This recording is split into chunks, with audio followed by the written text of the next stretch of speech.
हाय, मैं हूं विकास और आप देख रहे हैं कॉमर्स फंडामेंटल। आज की इस वीडियो में हम डिस्कशन करेंगे accounting treatment of workman compensation reserve on the dissolution of partnership firm. Workman compensation reserve जैसे कि मैं प्रीवियस वीडियो में बता चुका हूं, इसकी प्रोविजन जो है वो और रिजर्व से थोड़ा सा अलग है। अलग इस वजह से है, आपने देखा दो टाइप के रिजर्व अब तक। कुछ रिजर्व ऐसे हैं और फंड ऐसे हैं जो किसी एसेट के अगेंस्ट होते थे, उनको हम क्या करते थे, रियलाइजेशन अकाउंट में ट्रांसफर कर देते थे। दूसरा, वो रिजर्व जो प्रॉफिट का एक पार्ट होते थे, उनको हम क्या करते थे, कैपिटल अकाउंट में ट्रांसफर कर देते थे।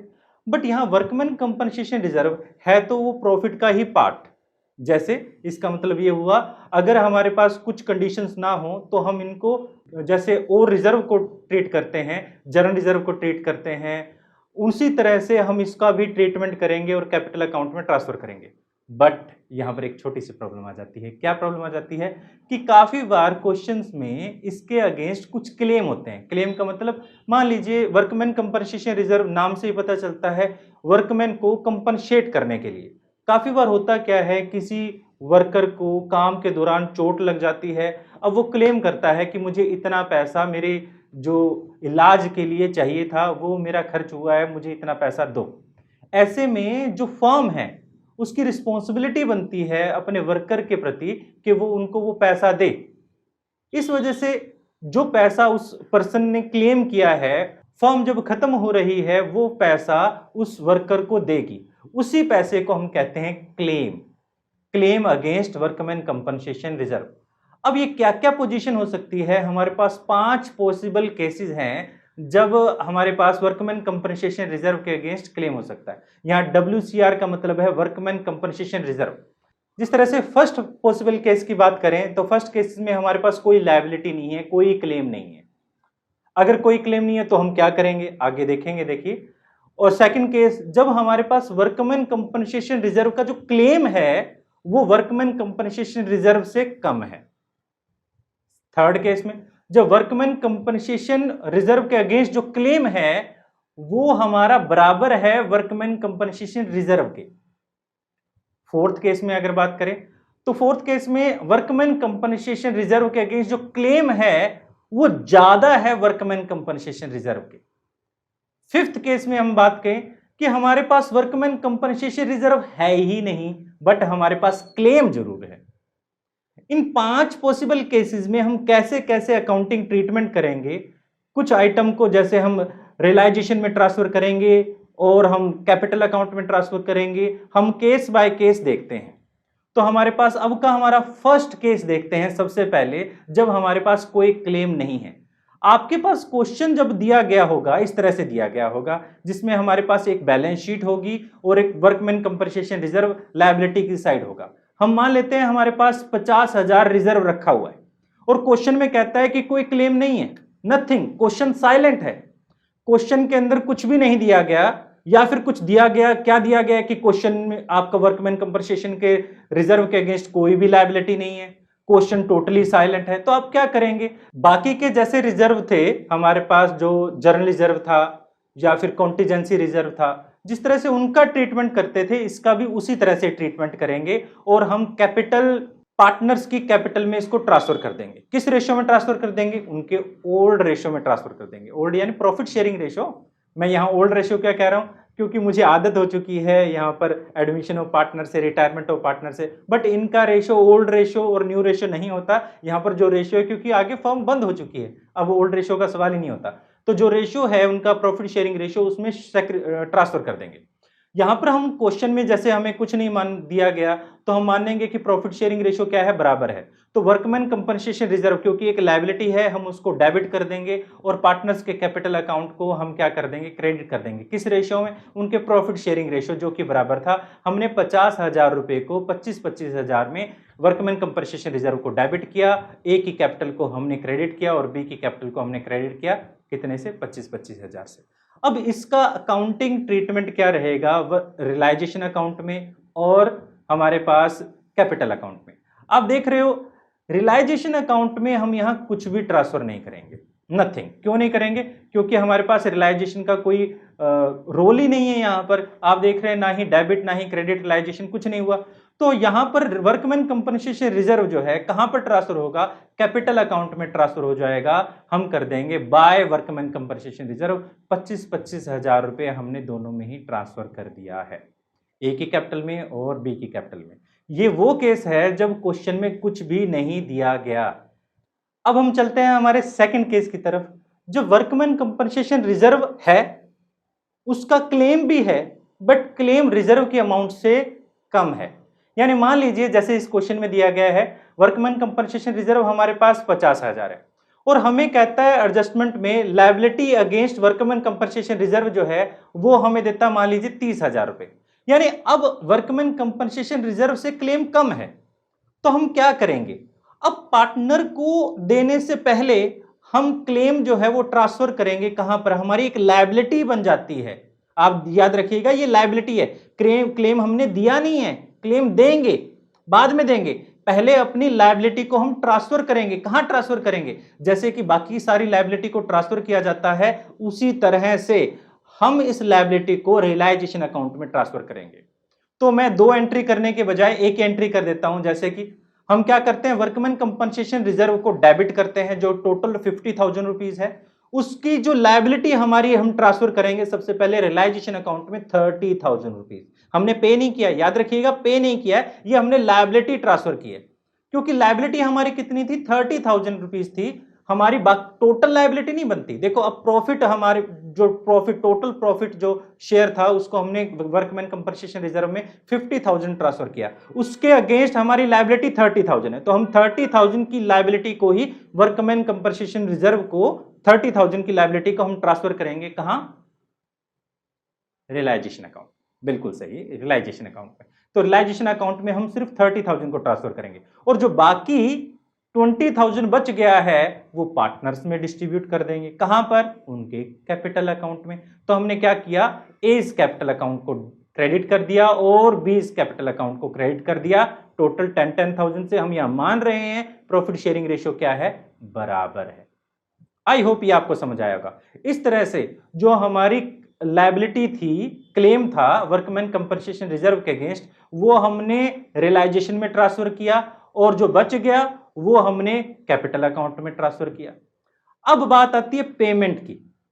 अब देखिए पहले जो मैंने एंट्री की है, काफी जगह इसको, काफी बुक्स में, अलग अलग बुक्स में 2 अलग अलग पार्ट में कर रखा है। काफी जगह इसको वर्कमैन कंपनसेशन रिजर्व को डेबिट करेगा 30,000 से और रियलाइजेशन को क्रेडिट करेगा 30,000 से, और फिर जो 20,000 की एंट्री है उसको अलग से दिखाएगा।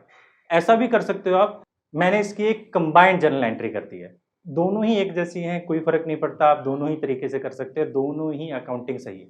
अब हमने पे करना है, पे करने के लिए क्या करें, क्योंकि अकाउंट्स बंद हो चुके हैं, हमने हमारी लायबिलिटी भी रियलाइजेशन में ट्रांसफर कर दिया। अब जो पे करेंगे वो भी किससे करेंगे, बिल्कुल सही, रियलाइजेशन से ही पे करेंगे। तो हम क्या जर्नल एंट्री करें, realisation account debit to bank, हमने 30,000 कर दिया, payment of liability work against जो हमने किया है वर्कमैन कंपनसेशन रिजर्व। अब इसकी अकाउंटिंग जो है रियलाइजेशन अकाउंट में और कैपिटल अकाउंट में क्या होगी, देखिए। तो इसके लिए देखिए, आप देख रहे हैं फर्स्ट जर्नल एंट्री से, फर्स्ट जर्नल एंट्री में क्या था, वर्कमैन कंपनसेशन रिजर्व हमारा डेबिट हुआ था टोटल 50,000, जिसमें रियलाइजेशन हमारा 30,000 क्रेडिट हुआ था। तो रियलाइजेशन में हम 30,000 रुपीज ट्रांसफर कर देंगे by workman compensation reserve 30,000 rupees, और जो ए और बी को हमने कैपिटल में ट्रांसफर किया है उसकी कैपिटल अकाउंट के भी क्रेडिट साइड में, क्योंकि दोनों कैपिटल अकाउंट क्रेडिट हुए हैं, तो क्रेडिट साइड में ट्रांसफर कर देंगे वर्कमैन कंपनसेशन रिजर्व 10,000 रुपीज। ये तो हुई वर्कमैन कंपनसेशन रिजर्व को ट्रांसफर करना, रियलाइजेशन में ट्रांसफर करना और कैपिटल अकाउंट में ट्रांसफर करना।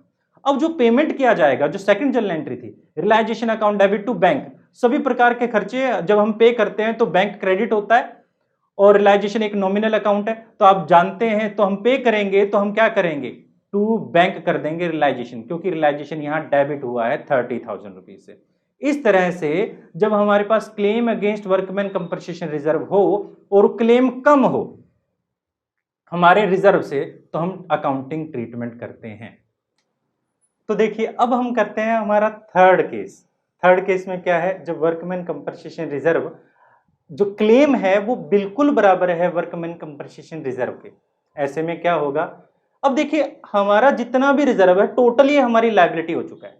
अगर टोटली लायबिलिटी हो चुका है तो हम क्या करेंगे, उसको ट्रांसफर करेंगे कहां पर, वर्कमैन कंपनसेशन रिजर्व जो टोटल ही है उसको हम रियलाइजेशन अकाउंट में ट्रांसफर कर देंगे। तो देखिए क्वेश्चन देख लेते हैं, क्वेश्चन जैसे हम एज्यूम कर लेते हैं, मान लीजिए वर्कमैन कंपनसेशन रिजर्व हमें दिया गया है और हमें कहता है कि एक लायबिलिटी है अगेंस्ट वर्कमैन कंपनसेशन रिजर्व जो मान लेते हैं हमारे पास 50,000 ही है। ऐसे में हम जर्नल एंट्रीज क्या करेंगे, तो सबसे पहले क्योंकि वर्कमैन कंपनसेशन रिजर्व एक लायबिलिटी है, लायबिलिटी को खत्म करने के लिए हम उसे डेबिट कर देंगे। वर्कमैन कंपनसेशन रिजर्व को हमने डेबिट किया 50,000 से और कहां ट्रांसफर कर दिया, रियलाइजेशन अकाउंट में ट्रांसफर कर दिया 50,000 रुपीज। क्यों, क्योंकि ये हमारे पास टोटली लायबिलिटी हो चुकी है। इस तरह से transfer of workman compensation reserve हमने रियलाइजेशन में ट्रांसफर कर दिया। उसके बाद हम क्या करें, उसके बाद जो अब पे करना है, ये लायबिलिटी ट्रांसफर हुई है, पे करने के लिए क्या करें, रियलाइजेशन अकाउंट को डेबिट करेंगे और बैंक को क्रेडिट कर देंगे। इस तरह से लायबिलिटी हमने ट्रांसफर कर दी। अब हमारी लायबिलिटी भी ट्रांसफर हो चुकी है। इसका अकाउंटिंग ट्रीटमेंट रियलाइजेशन अकाउंट में और कैपिटल अकाउंट में कैसे करेंगे, देखिए अब कैपिटल अकाउंट में तो नॉर्मली कुछ नहीं होगा। सबसे पहले जो हमारी फर्स्ट जर्नल एंट्री है, जैसे हमने वर्कमैन कंपनसेशन रिजर्व को डेबिट किया और रियलाइजेशन को क्रेडिट किया, तो रियलाइजेशन के क्रेडिट साइड में हम वर्कमैन कंपनसेशन रिजर्व को ट्रांसफर कर देंगे 50,000 रुपीज, और उतनी ही लायबिलिटी है। तो हमारे पास कैपिटल अकाउंट में तो देखो कुछ भी नहीं होगा। अब रियलाइजेशन के ही डेबिट साइड में हमने बैंक से वो लायबिलिटी को पे कर दिया है। इस वजह से हमारे पास टोटल ही अमाउंट दोनों साइड आ जाएगी। वर्कमैन कंपनसेशन रिजर्व 50,000 से हमारे पास क्रेडिट साइड में अभी आ जाएगा, और जो पे किया है हमने वर्कमैन कंपनसेशन रिजर्व के अगेंस्ट 50,000 वो डेबिट साइड में टू बैंक आ जाएगा। इस तरह से हमने लायबिलिटी को पे कर दिया है। ठीक है, अब हमारे पास नेक्स्ट केस में क्या है, जब वर्कमैन कंपनसेशन रिजर्व का क्लेम जो है वो ज्यादा है वर्कमैन कंपनसेशन रिजर्व से। एग्जाम्पल के तौर पर मान लीजिए वर्कमैन कंपनसेशन रिजर्व हमें 50,000 दिया गया है और 70,000 रुपीज मान लीजिए हमें क्लेम देता है वर्कमैन कंपनसेशन रिजर्व के अगेंस्ट हमारे पास 70,000 क्लेम है। ऐसे में हम क्या करें, अब देखिए जो हमारे पास वर्कमैन कंपनसेशन रिजर्व वो तो टोटल पे करेंगे, वो हमारी टोटल लायबिलिटी है और एडिशनल लायबिलिटी है 20,000 रुपीज। तो हमारे आप जानते हैं वो लायबिलिटी हम ट्रांसफर कर देंगे और रियलाइजेशन में हमारा लॉस हो जाएगा ज्यादा, तो हम ये टोटल ही अमाउंट को ट्रांसफर कर देंगे। जैसे फर्स्ट जर्नल एंट्री हम करते हैं, इस वर्कमैन कंपनसेशन रिजर्व को हम ट्रांसफर कर देते हैं कितने, 50,000 से ही, कहां पर, रियलाइजेशन अकाउंट में। बिल्कुल सही, रियलाइजेशन अकाउंट में ट्रांसफर कर देंगे। हमने क्या किया है, transfer of workman compensation reserve कर दिया है। अब उसके बाद क्या होगा, उसके बाद अब देखो हमने लायबिलिटी को ट्रांसफर किया, लायबिलिटी टोटल बढ़ गई है 20,000 रुपीज से, तो हमने एक्स्ट्रा जो पे करना है कहां करेंगे, रियलाइजेशन अकाउंट में। तो हम जब पे करेंगे तो रियलाइजेशन अकाउंट को डेबिट करेंगे 70,000 से और बैंक को क्रेडिट करेंगे 70,000 रुपीज से। हमारी एडिशनल लायबिलिटी बढ़ गई है, इसके लिए हमने रियलाइजेशन में ही कर देना है, तो हमने पे कर दिया। अब इसके लिए अकाउंटिंग ट्रीटमेंट रियलाइजेशन अकाउंट में कैसे ट्रांसफर करेंगे और पार्टनर्स कैपिटल अकाउंट में कैसे ट्रांसफर करेंगे। देखिए लायबिलिटी जो ट्रांसफर हुई है पहले जैसे हम कर रहे हैं उसी तरह से वर्क रियलाइजेशन में हम 50,000 ट्रांसफर कर देंगे। यहां पर भी हमारे पास कैपिटल अकाउंट में कुछ भी नहीं है और बैंक से हम पे कर देंगे रियलाइजेशन में 70,000 रुपीज। ये हमारा फोर्थ केस था जब हमारे वर्कमैन कंपनसेशन रिजर्व का क्लेम ज्यादा है वर्कमैन कंपनसेशन रिजर्व से। अब हमारे लास्ट केस की तरफ जाते हैं। लास्ट केस में क्या है, लास्ट केस में ये है कि हमारे पास कोई वर्कमैन कंपनसेशन रिजर्व है ही नहीं बट क्लेम जरूर है। ऐसे में हमें क्लेम ही पे करना है, वो हमारे एक तरह से कह दो अनरिकॉर्डेड लायबिलिटी हो गई है। तो जैसे मान लीजिए क्वेश्चन में बैलेंस शीट में कुछ नहीं दिया गया वर्कमैन कंपनसेशन रिजर्व, बट हमारे पास एडजस्टमेंट में कहता है आपकी वर्कमैन कंपनसेशन रिजर्व का एक क्लेम है, वो क्लेम हमारे पास 70,000 रुपीज है।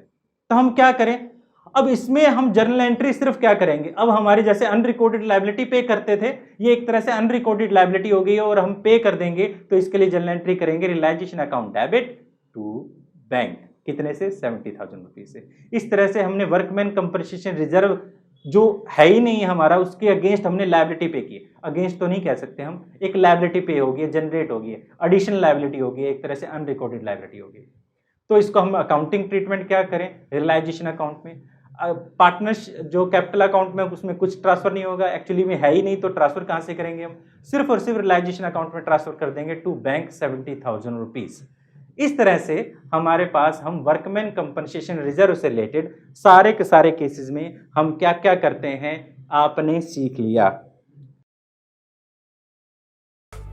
हमने ये 5 केसेस स्टडी किए हैं जिसमें हमारे पास कोई लायबिलिटी नहीं है, लायबिलिटी है कम है, लायबिलिटी बराबर है, लायबिलिटी ज़्यादा है और लायबिलिटी वर्कमैन कंपनसेशन है नहीं बट लायबिलिटी है। आई होप ये आपको समझ आया होगा। फिर भी अगर आपको कोई प्रॉब्लम आती है तो आप कमेंट बॉक्स में लिख सकते हैं। और आई होप आपने अब तक वीडियो को लाइक कर दिया होगा, चैनल को सब्सक्राइब कर दिया होगा। अगर नहीं किया तो प्लीज़ करिए यार। और फिर मिलते हैं किसी और वीडियो में, जब तक के लिए थैंक यू।